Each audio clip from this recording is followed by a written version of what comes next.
Welcome back to Crimson Ed Talks. I'm your host FZ, joined by Arria Lahka. We get this question all the time at Crimson. How do I know what I'm passionate about as a high school student? So it's great to have an expert here to answer an essential aspect of college admissions, identifying your passion as a high school student. Arya, let's delve into this critical topic. How can high school students begin to identify their passion amidst a multitude of interests, so many amazing opportunities, and also competing priorities that they face? Yeah, thanks for having me back, FC. So, identifying passions is really a personal thing for a student to get into.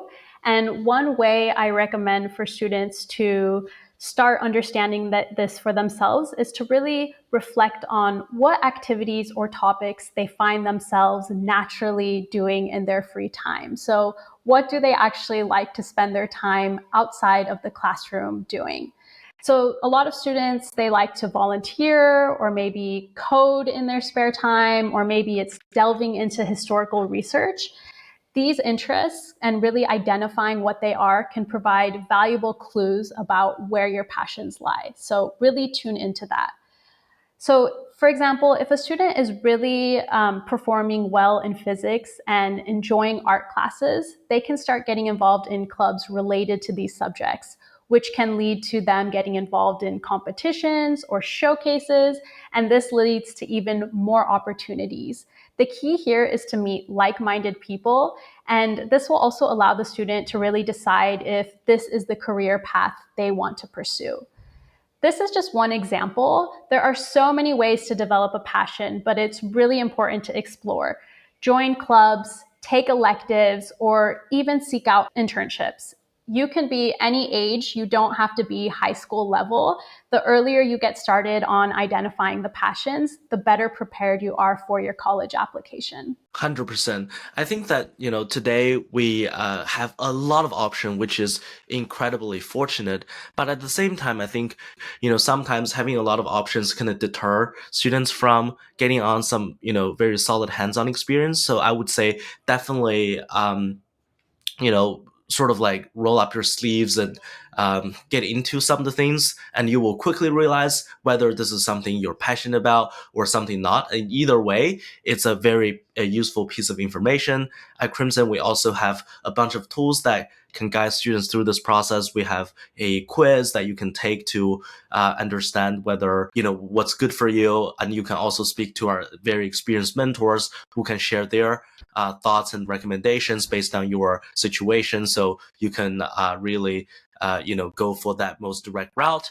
But essentially, I think hands-on experience is very critical for nurturing passions. And Aria, I guess, what advice do you have for students who may feel, quite overwhelmed by the pressure to excel in multiple areas at school, like, academics, sports, and other extracurriculars, while still trying to identify their passion? I think the biggest mistake that students who really want to excel in everything, but this is not recommended. Students don't need to excel in everything, and this actually results in, rather, my advice is that students should really focus on a few key interests that really resonate with them. So quality over quantity is the key here. So students absolutely need to build up their extracurricular list, and they need to have those 10 activities on their Common App. But another thing that they really need to make sure they achieve is to have quantifiable metrics and also demonstrate that they have real passion for actually being involved in their organizations. So if you're spreading yourself too thin, working on too many different projects, this can really take away valuable time that could be spent on furthering your true passions. And universities will take note of this. For sure, 100%. I definitely agree with that. I think, often we ask our students to build a T-shaped profile, right? The horizontal component of the T represents breadth, and the vertical represents depth. The reason why it's not a rectangle, but it's a T, and that's because you don't need to excel in so many areas or every single area, right? So the thing is that when you already have a lot on in multiple areas, so you need to think about, okay, so are these going to, are these my passion? Are these going to be something that I will stand out, right? compared to other candidates. If not, then you might need to kind of optimize things a little bit. But essentially, I think finding this balance is pretty crucial. You don't want to go too hard to try to build a lot of depth, eventually burning yourselves out. But at the same time, you don't want to just remain on the surface or do a bit of everything. But eventually, it is not a master of anything. But anyway, so as students continue to explore, right, their passions, I guess we need to think about they need to really showcase those passions eventually, right, to the admissions committee. So how would they do that in the final application process? So, authenticity is really important in the college application process. And so, students should really reflect on what an extracurricular activity or what a capstone project meant to them during the time that they were involved in it. Usually, this leads to students writing about their extracurriculars or capstone projects in their Common App personal essays or also in their supplemental essays. So this is a great way to showcase in an application and also just demonstrate what the student's narrative is and what their passion is. I think admissions officers are really looking for that genuine passion and commitment. So students should really focus on conveying their unique stories and unique contributions to their community. Definitely.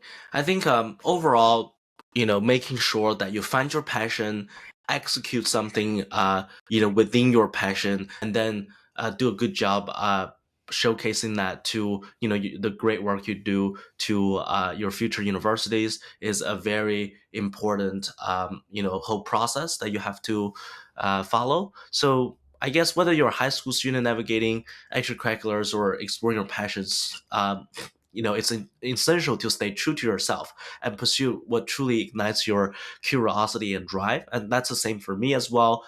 I've been running our Crimson education for the last 11 years. This is something I'm passionate about, and I continue to do that. And I think it's important for you to find your passion and spend a lot of time building that depth too.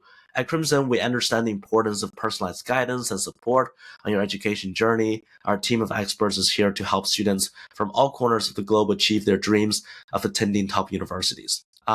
By providing tailored advice and sharing our own lived experiences, we empower students to really reach their full potential and access opportunities beyond their imagination. And this is one example of how we guide students to find their passion and then do something that, interesting, amazing, impactful projects that they probably previously haven't thought about doing. So thank you for joining us today again, Arria, and stay tuned for more enriching discussions at Crimson Ed Talks.